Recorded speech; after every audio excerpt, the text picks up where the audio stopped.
আসসালামু আলাইকুম। আপনারা সবাই কেমন আছেন? তো আজকে নতুন কিছু নিয়ে আসলাম, সেটা হচ্ছে হার্বাল সাবান। তো হার্বাল সাবানটা কিভাবে আপনারা তৈরি করবেন বাসায়, কি প্রোডাক্ট লাগছে সেগুলো আজকে শেয়ার করছি। আসুন তৈরি করা শুরু করি।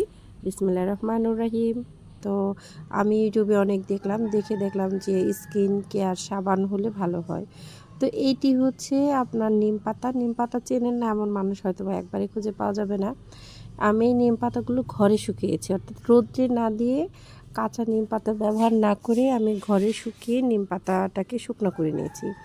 দেখতেই পাচ্ছেন বেশ মোটামুটি শুকনো, যে পরিমাণ শুকনো তাতে আপনার হচ্ছে মানে ভেজা ভাবটা নাই, আবার মচমচাও না। এইটা হচ্ছে আপনার কাঁচা এই হলুদ যেটা সেটা। তো আমি এখানে যতটুকু লাগবে আমি ওই পরিমাণ দেব, কারণ যেহেতু একটা সাবান দিয়ে আমি বানাচ্ছি এর জন্য এর থেকে বেশি লাগবে না। এখানে প্রায় 2 কর পরিমাণ এতটুকু লম্বা একটা টুকরো নিয়েছি। ওটাও ধুয়ে সব একটু ধুয়ে নিলাম, যেহেতু এটা পরে দেখা যাবে আবার স্কিনে যাবে, এর জন্য যদি ময়লা টয়লা থাকে আর কি। তো যাই হোক, আমি এগুলোকে হালকা পাতলা করে ধুয়ে নিচ্ছি।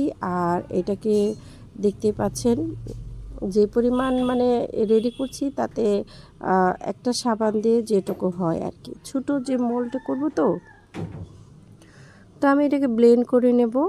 তো ব্লেন্ড করার জন্য আমি এখানে একটা হলুদের টুকরাটাকে কেটে ছোট ছোট করে নেব, কারণ হচ্ছে হলুদটাকে আমার মানে একবারে মিশিয়ে যতটুকু সম্ভব মানে এখান থেকে পিউরিটা বের করে নিতে হবে। তো সেইটা পরে আমি এখন ব্লেন্ড করে নেব। এইখানে চুলার মধ্যে আমি দিয়ে দিচ্ছি পানি। এই পানিতেই বয়েল হবে, অর্থাৎ সরাসরি রান্না করা যাবে না। এখানে 2টা ভিটামিন ই ক্যাপসুল নিয়েছি, যেটা স্কিনের জন্য অনেক ভালো।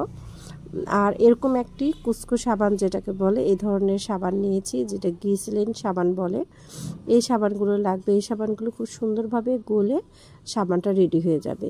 আর সাথে যে আমি উপকরণগুলো ব্লেন্ডার করেছি সেগুলো নিয়ে নেব। এইখানে আমি দেখেন এরকম ছোটো এই দিয়ে কেটে নিচ্ছি।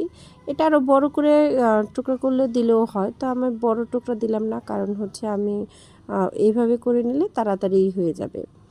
তো যেটাকে যে ব্লেন্ড করে নিয়েছিলাম সেগুলোকে এখন একটু চালনি দিয়ে ছেঁকে দেবো, নয়তো বা ওই আপনার ছাপাটা চলে যাবে। ওটা কিন্তু দেখতেও ভালো লাগবে না, পরে ব্যবহার করতে গেলেও হাতেই বাজবে, বিরক্ত লাগবে।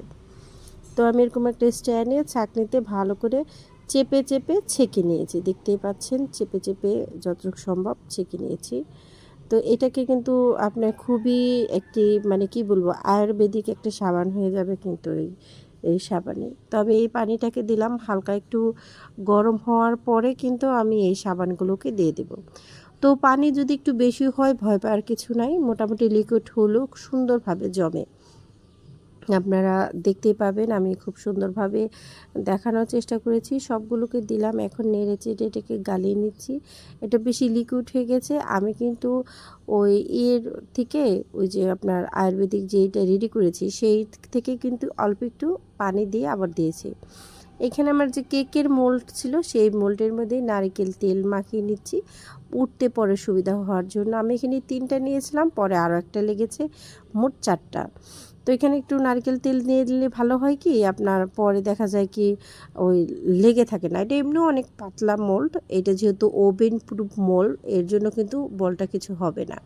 আমি পরে দেখিয়ে দেবো। আর 2টা এখানে আমি আপনার ভিটামিন ই ক্যাপসুল নিয়েছি। তো এটাকে গরম অবস্থায় দেওয়া যাবে না। আমি দেখেন আরেকটু পানি মিশিয়ে নিয়েছিলাম, ওইখান থেকে ধুয়ে আরেকটু পানি দিয়েছি, এরকম লিকুইড হয়েছে, একটু থরথরে একটা লিকুইড হবে।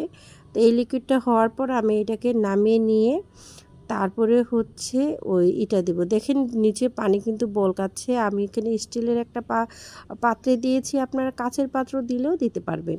তো হিট প্রুফ যে কাচের বাটিগুলি হয় সেগুলো লাগে, এর জন্য আমি স্টিল দিয়েছি। স্টিলটা খুব সুন্দর গরম হয় এবং আপনার খুব সহজেই আপনার এটা গলে ঠিকঠাক মতো রান্নাটা হয়ে যায় আর কি।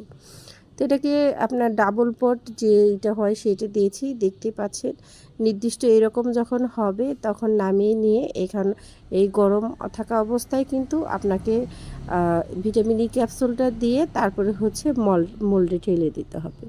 তো আমি ভিটামিন ই ক্যাপসুল এখন 2টাই পরপর করে কেটে দিব, যেন ঠিকঠাক মতো আমি যেরকম চেয়েছি বেসটা তৈরি হয়ে যায়। তো এই একটু হালকা নেড়ে ছেড়ে আমি কিন্তু তার মধ্যে এই যে দেখতে পাচ্ছেন একটা কেটে দিচ্ছি, আর একটা কিন্তু এই যে 2টা কেটে দিলাম।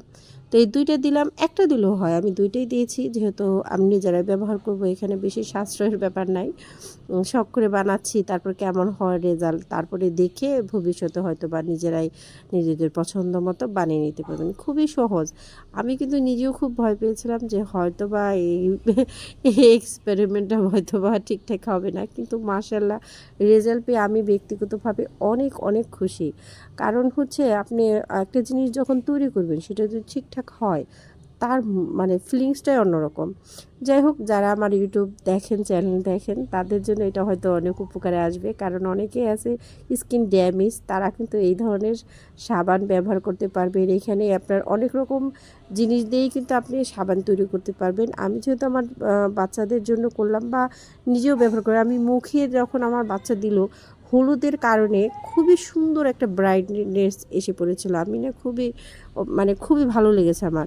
তো ব্যবহার করলে আসলে একটা জিনিসের মর্ম বোঝা যায়। আমি কিন্তু যখন হাতে দিয়েছি, আমার হাতে ভালো লাগে। মুখে হলুদ, তো হলুদটা এত সুন্দর করে মুখের ফেসটা গ্লো করলো, আমি আসলে কিছুটা মানে খুব ভালো লেগেছে। এর জন্য আপনাদের সাথে শেয়ার করলাম ভিডিওটা।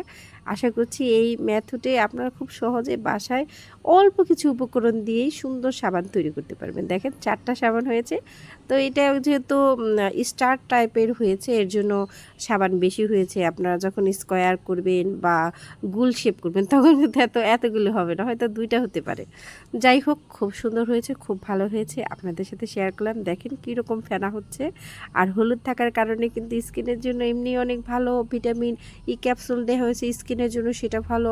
নিম পাতা দিয়ে হয়েছে, সেটা ভালো। সব ভালো হয়ে মাশাআল্লাহ অনেক সুন্দর হয়েছে, আর বেশ শক্তপোক্ত সাবান হয়েছে। আর বিকালে এই দৃশ্যটা একটু আপনাদের সাথে শেয়ার করছি। আশা করছি ভিডিওটি আপনাদের ভালো লাগবে। সবাই ভালো থাকবেন, সবার জন্য শুভকামনা রেখে ভিডিও শেষ করছি। আল্লাহ হাফেজ।